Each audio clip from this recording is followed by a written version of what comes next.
Listen to the vibes.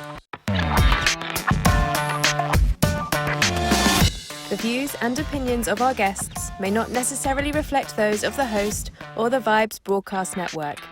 Listener discretion is advised. Welcome, everyone, to another episode of Listen to the Vibes, and I'm very privileged to have Miss Kristina Lucia here with me. She does children's books, and I see you crochet, and you're an artist, all kinds of great things. And we're going to learn a little bit more about Kristina and talk about her book and maybe get some inspiring words. So, Kristina, tell us a little bit about yourself. Thank you, Kyle, for having me. Yes, so I am an entrepreneur. I started my business in 2019, and it originally started with me creating characters and lovies. And I'd already been doing it for my friends' kids. And another friend saw my work and said, there is a business here. And she gave me some guidelines, which I pursued. And I came back and was able to adjust my numbers. And she said, go for it. And I kept pitching, and people kept gravitating towards it. And the beauty of these characters is they led me to blogging.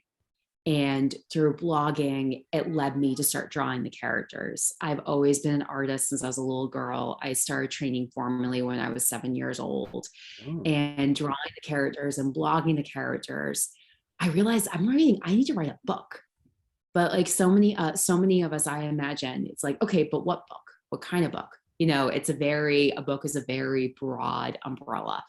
And I started working my messaging with another strategist. And within those 2 months, I identified I'm going to write my children's series.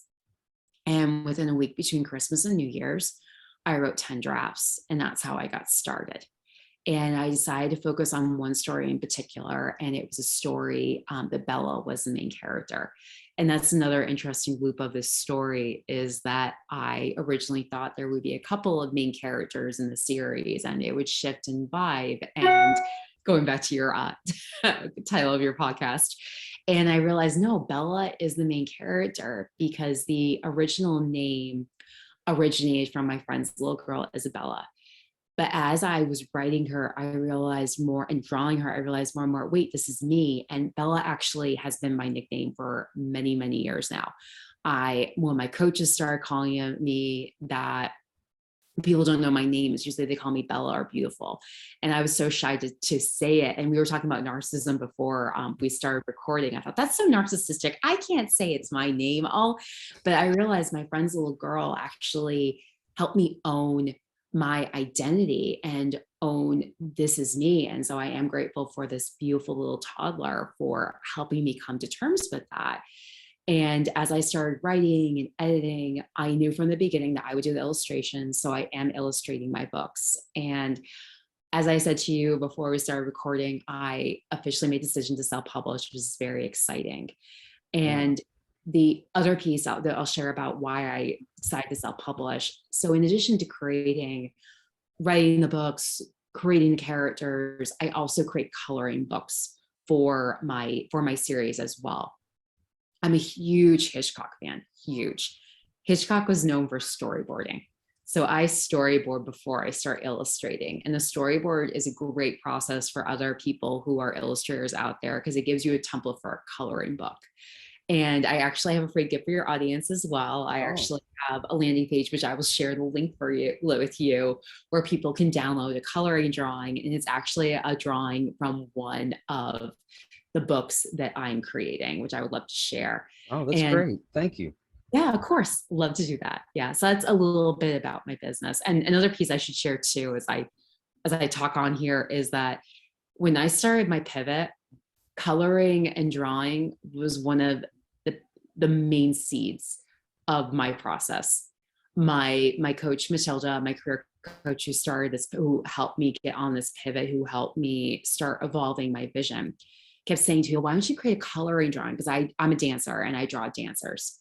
And I said, oh, that's a good idea. And we had this idea that I would create coloring drawings of dancers and put my website on it.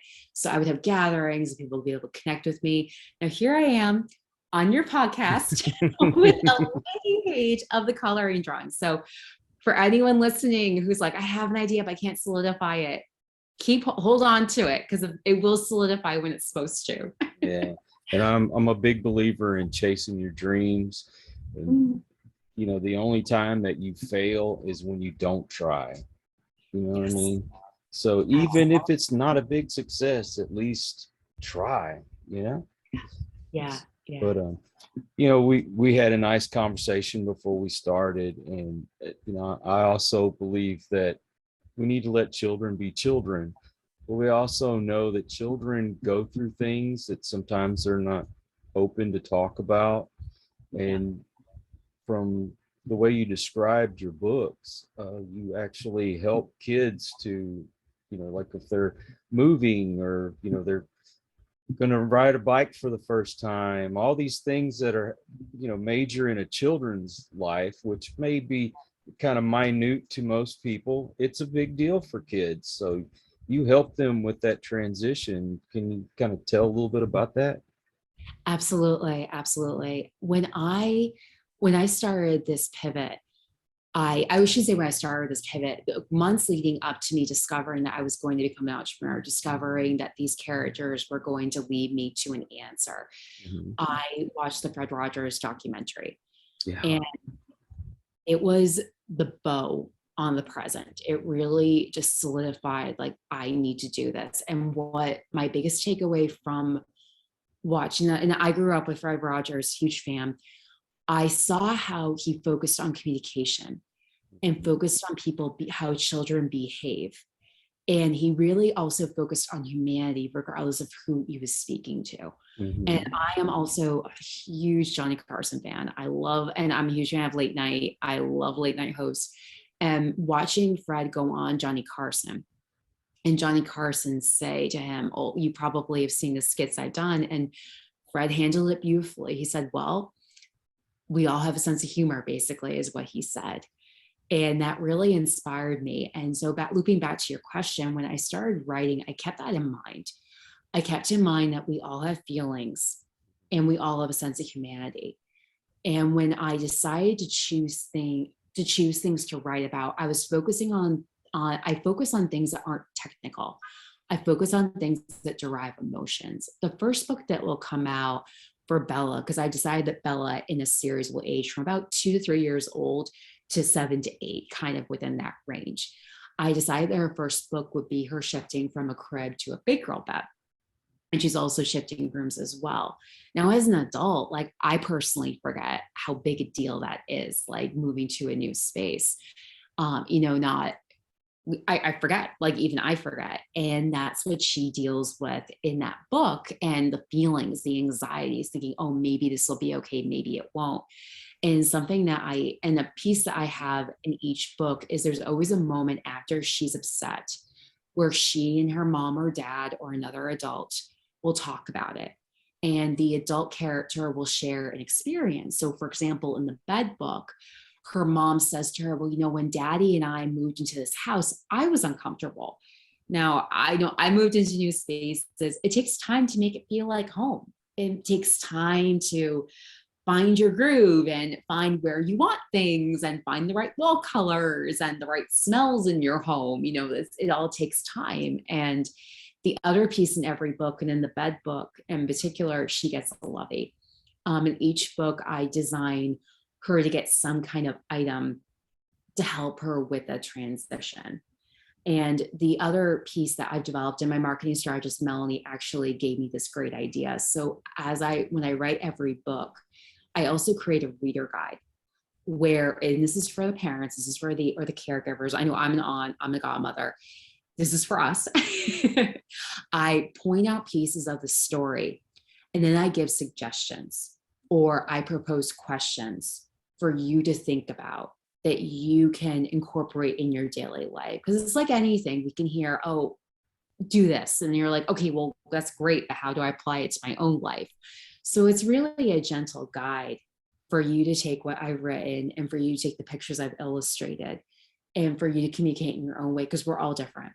We all communicate differently. And as someone that's had the opportunity to meet so many wonderful people like you that are willing to have me onto your shows and share my story, everyone interviews differently, everyone communicates differently, and it's beautiful and it's fun.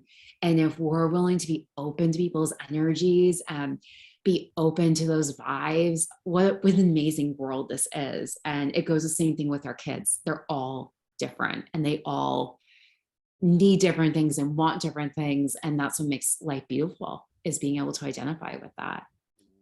I love the fact that you're pushing values, but you're not like pushing some religion or anything like that. I mean, it's kind of got a Christian feel to it without saying, Yes. "Oh, you got to go to this church and you got to be this religion and all this kind of." I love that. I do. You know, you're said you're Catholic. I mean, I was a Baptist preacher for 5 years. Oh, wow. And I don't mind sharing my values. But I don't try to push a religion on anyone in any way. So I appreciate that, you know, and parents are probably a little reluctant to get certain books for kids because they're not sure what's in them. And I can appreciate the way you described them and you told me about them before we started. I would definitely get that for my grandson who's about to turn 3 in January.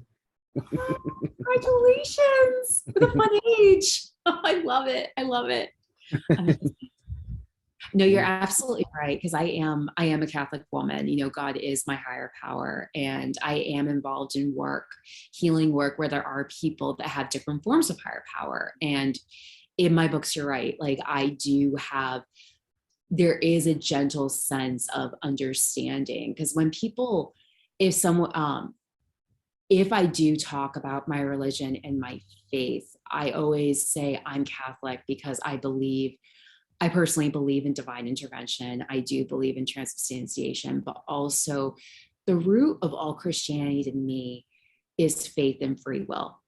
And the beauty of faith is that no one teaches it to you. It's something you have or don't have. And I realize, even though I was raised by, and I am Italian, even though I was raised by a very devout Italian Catholic mother, faith and imagination did not necessarily come easy to her and the other adults around her. So I realized I am very blessed, and it comes so easy to me, because that's why I believe my imagination is so big, because my faith, and I think it goes inside with faith, but I also believe in free will. And with free will, I believe we're all given a choice. And with that choice, we owe each other respect. I'll be honest, one of my closest friends is Orthodox Jewish. And we are so close. And at Christmas, I personally shop for holiday wrapping paper for his kids, and I give them Hanukkah gifts. And his kids are well aware that I'm Christian. They're well aware that I'm Italian Catholic. And I actually make a joke about it. I actually am like, the Gentile on, you know what I mean? Like I joke about it, but that's the beauty of our friendship, that we respect our faith. And there are similarities. There are similarities in the way our holidays are run. There's always that mother or that aunt that's fighting for the best bread on that's fighting to say that her bread is best, or her cookies are best, or what have you, whatever it is for the holiday. But there is that beauty. And the reason too why I wanted my books to be neutral is because I wanted children and parents of all faiths to feel welcome. One of my favorite books of all time is The Little Lost Lamb. And for listeners, I imagine you know of this book, you can only get it in Catholic bookstores. Now, I have only gifted it twice in my adulthood, because once it was to my friend's little boy who was baptized Catholic, and once it was to my nephew, my sister and her husband baptized their son Catholic. I love this book. I love, love, love it. However, I don't feel comfortable giving it to someone unless I know they're Catholic, or unless I know they've expressed it, because it is a very specific to that form of religion. And as a Catholic woman, as a Christian woman, I feel respect is the first reason why I'm Christian, why I'm Catholic. And I don't want to bring something into your home that you won't enjoy. It's not about me. It's about me enhancing and adding value to your relationship with your child. And it's the same thing with everything I'm creating here. It's all about adding value. You know, it's not about this is right, this is wrong. You know, it's all about what's right for you. And what's right for you could be wrong for me and vice versa. And that's what makes life beautiful again, you know? Yeah, that's another great thing. You're writing it for the children. You're not writing it for yourself. And Yes. I know parents are, they're a little reluctant because they're worried that somebody's not really writing it for their kids. So Yeah. I'm definitely going to recommend that. So Thank you. Thank um you. and so you also create all your little characters in crochet. I do. Yeah. I'm also a knitter as well. Right now, all the characters are crocheted. My dream for my business is that it will grow where I knit baby sweaters and toddler sweaters. And that is my dream, that I can find a way to get that in the line too. I started crocheting in 2017. It was actually in reaction to a breakup. Whenever I go through something like that, I'm like, new skills. So I have a lot of skills. And in a good way, though, in a good way. But my great grandma, we lost her when I was 3 years old. And she was a very, very avid crocheter. I mean, she could crochet a doily in a day. She was really unreal. And my grandma was a knitter, mom's a sewer. And my mom would always complain no one crocheted anymore. And when I was going through this heartache, I was like, you know what? It's time. I'm going to learn. And I did. And it started off with blankets, and then it evolved into loveys. And then I do doilies as well, because my mom, when she was living, I did. Actually, that was one of the last gifts I gave my mom before we lost her. I gave her a table runner, because I wanted to do that for her. Like, I wanted to show her that the spirits live on, that our energies live on. And actually, the first stuffed animal I did was a teddy bear who actually is in my line. It's not part of the series. She will be featured in the series. She's going to be one of the adult figures. I'm named Lucia after my grandma Lucy. And the original teddy bear that's still in my line is Lucy after my grandma. My friend that I mentioned, my Jewish friend, when he and his wife were expecting their second baby, so their daughter actually got the first blanket I ever crocheted. It was a pink ombre blanket, and I chose his daughter. I wanted his daughter to have it, and her reaction was priceless. And when they were expecting their second, I mean, you're a grandfather, you always do something for the older kid too. And I made her the first stuffed animal I ever created, the Lucy bear, as a congrats to being a big sister gift. And that's how the stuffed animals started. And then after crocheting and developing these characters, I decided, you know what, I want to know how to knit too, because I want to know how to do both. And this is the same with my art too.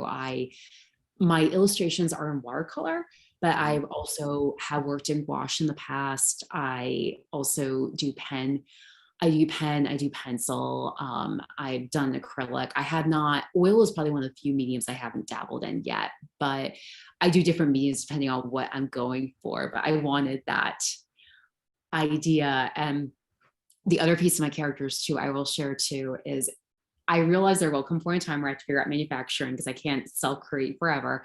However, right now the way they're created is there are definitely principles about these guys that I want kept. Something that I do is they're all organic cotton, because I want them to be washable. I want them to be safe. And again, as a grandfather, and I know as an aunt, I sew yarn eyes onto my characters, because safety for children is so important. And if these are in their beds, these are in their cribs, I want you to know that I took precautions to make sure they're safe for you and your child. And another piece too, I'll share, and I do actually use all my illustrations too. I always do a white dot in the eyes. And that's something my art teacher taught me when I was 7 years old. And it's something I carry with me to this day. And that's one of my signatures and my characters. So yeah, my youngest grandson, I tell you, he's about to turn 3, and we give him those little Hot Wheel cars, and he's already figured out how to take the tires off and all that. So yeah, that would be awesome. Now the other two, they're one of them just turned 8, and the other one's about to turn 12. So that's probably out of their age range. Wow! Oh my gosh, you have quite a full house there. My goodness. Yeah, that we do. And the youngest one, he's easy to buy for, because I mean, he loves Spider-Man, he loves Batman, puppy dog pals, all that kind of stuff. Now the other two, they're into one video game, and I'm like, okay, well, I'll get them that for Christmas. And then by the time Christmas comes around, they're into some other video game or I don't Right. know. Right. But with those younger years, I think it's invaluable to find something that can remind you of those times. There's certain toys and stuffed animals that I will see to this day, and it will take me back to, oh man, I remember I was like 3 or 4 years old and I had one of those. And the stories, I mean, the Dr. Seuss and all that you used to read as a kid. Absolutely. We need something with values, and I love the fact that you are neutral. You have that, let's all come together kind of thing, instead of finding something to separate us, like the world's trying to do. Yeah, absolutely. So yeah, we need more stuff like that. Yeah. And it's ironic you say that your little one is into Spider-Man and Batman. So my friend's little boy, so her daughter is actually my godchild. So I'm very blessed to be family, to be a part of their family. And her daughter, my goddaughter, is like her and I, very feminine, very girly. And I have a blast. I have a blast shopping for this kid. Now her son, who I love so much, is all boy. And he's into the superheroes. And I always joke, I'm like, okay, Aunt Kristina has no idea. Who is this? I know Batman. That's the extent. And I kind of make it a joke because like, I'm just not, and I don't know cars either, but I always go out with men that love cars. And I'm always like sitting there, like learning. And my dad's a jock and like, I have no idea about sports. I'm an artist, I'm a dancer. And I just learned by listening. But my point of the story is, so my friend's little boy loves the superheroes. And I make it a point that if I create something, I give it to them on a holiday where I'm giving them both a gift. And for this little boy, I actually have designed a crocheted Batman and Spider-Man. And he is that's out of my comfort zone. Like at one point when he was a little younger, he was in dinosaurs. So I drew the Land Before Time for him. But I feel is as an artist, as an adult who's looking to who wants to love this child fully, when we open our hearts, the possibilities come through. Like I'm much more apt to design something like Bella or the guys or the characters behind me. This is more natural to me. But when you love somebody and you open your heart to them, the possibilities that come through. And even with like my nephew actually is right behind your grandson. He's going to be 2 in a month. And the same thing, like I'm observing, okay, what does he like and whatnot? What does my sister and brother-in-law like? Like, what are they looking for? And, when I open it up, I find that when I open up my heart, I find my horizons do expand, because sometimes people have come to me and it's something that I don't have ready, but I have done custom orders, and those custom orders can be really interesting because it does expand your creativity and it gets you thinking in different ways. And that's the beauty of love and humanity. If we're willing to listen to each other and willing to identify and be like, oh yeah, that's cool, let me try that, Yeah. Yeah. And I said this once before, but the kids, they grow up so fast. We need to let kids be kids. Let them enjoy, the stuffed animals, the dinosaurs and all these things. Because, you got plenty of time to be an adult. Yeah. You spend more of your time in your life as an adult than you do as a child. So let them be kids. Yeah. Yeah. Well, another thing too that comes up a lot when I meet people, and even in my own friend circles, I do have a lot of friends that are younger than me, and they're very intrigued by the fact that I'm an entrepreneur. And the biggest things I tell them is that you have to be disciplined, but you also have to be willing to try things. And you think of kids, and I imagine your grandchildren had these toys too, the toy walkers. And watching my nephew learn to walk, like my sister would send me videos, and they're not discouraged when they fall. They just get right back up. They keep trying. They try things out with the little toy, and then they lose it and they move on to the next skill. They don't like skip a beat. And there is something about that, about being an entrepreneur and being willing to try things out, because it's not what's working today may not work a year from now, but by trying things out, you start realizing and identifying.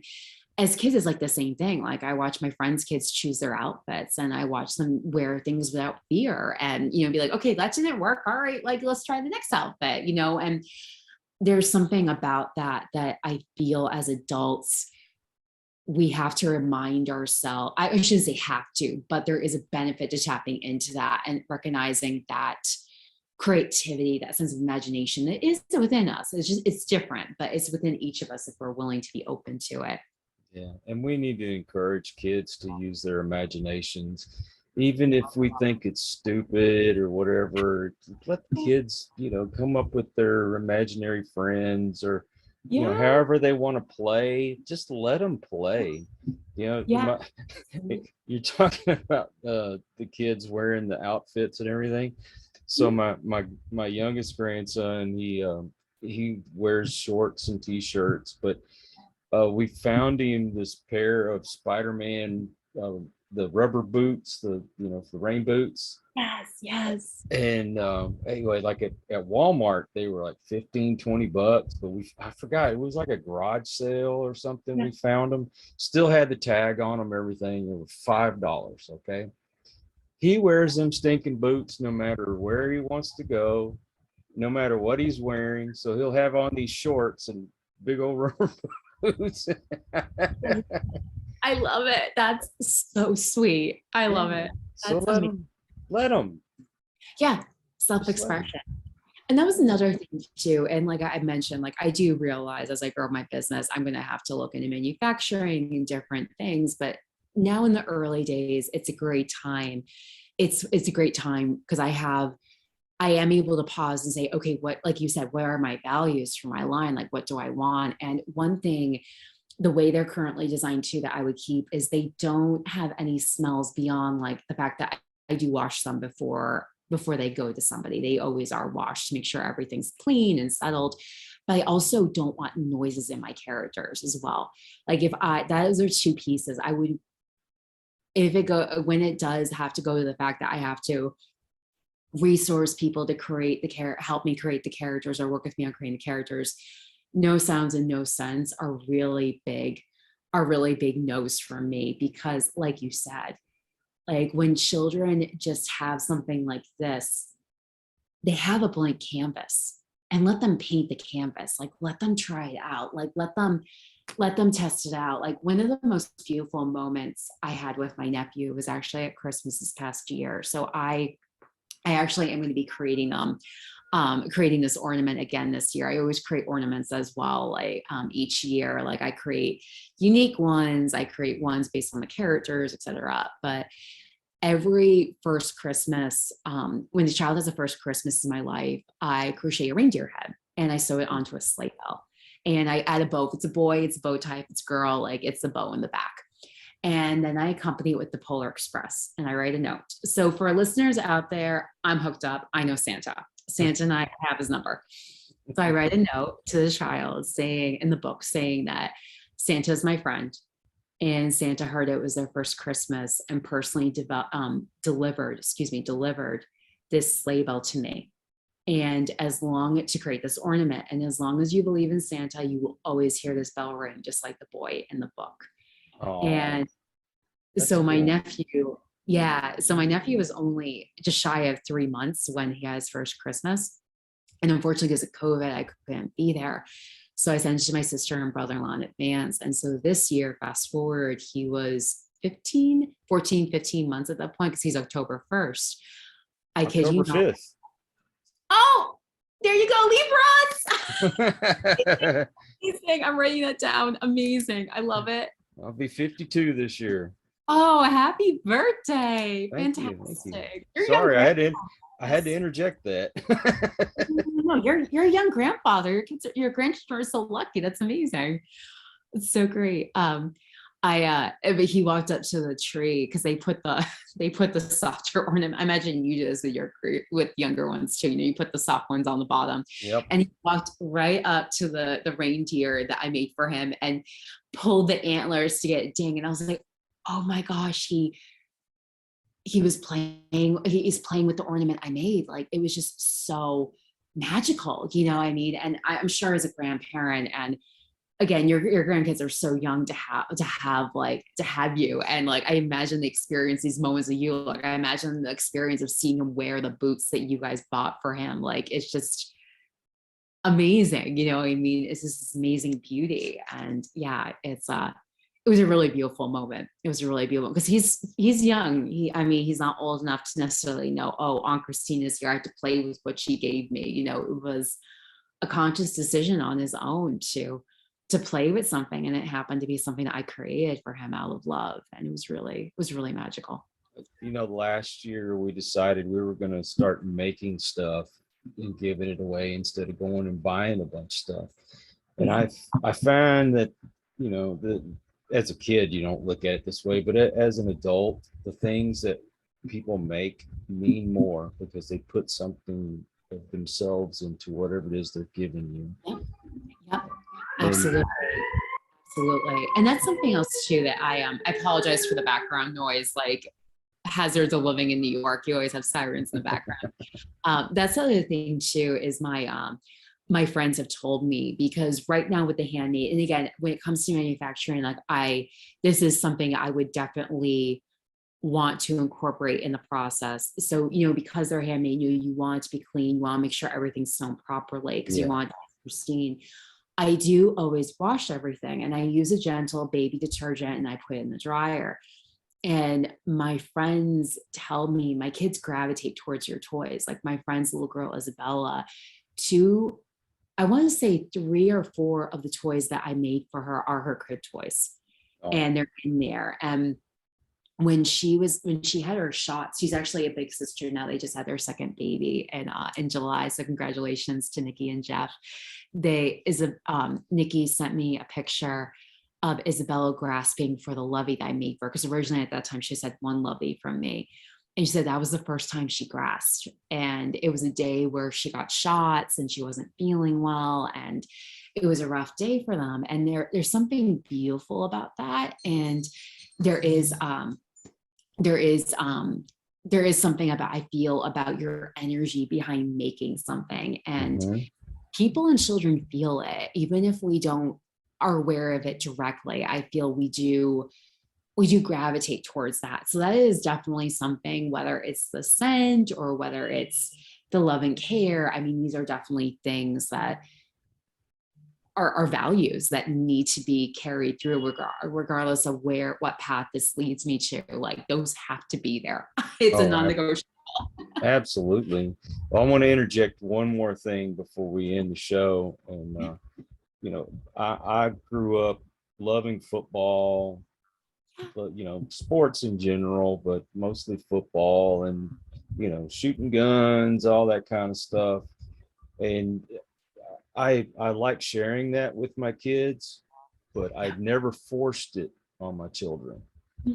So I think it's important that you don't force whatever it is that you like or what have you on your kids. If they like it, then they'll go along with it. You don't have to worry about it, but let them decide for themselves. What do they like? What do they want to do? What do they want to be into? So felt like I needed to say that. But absolutely. Absolutely. Okay, go ahead. Oh, I apologize. Sorry. Oh, no. You have a website. I do. Yes. I'll have that for you for the show notes. My website is www.CCCokl.com. It stands for Curiously Curated Designs of Kristina Lucia.com. And and I have my website. I have my social media links there. And like I said, I will give you in advance the landing page of the coloring drawing. And I do have other freebies. Knowing that you're a grandpa, like I would love to share the other freebies with you. I'll make sure you get those. You know what I mean? I would love for your grandkids. I try to do things for different ages. So to include the whole family. That's a blessing. Thank you so much. And your social media? Yes. So my social media, my focus is on Instagram, even though I post on all the different platforms. It's CCC_of_Kristina_Lucia. I'm pretty sure that's it, because they wouldn't let me do it all the way out. So I had to do that, but I'll give this to you for the show notes as well. Definitely.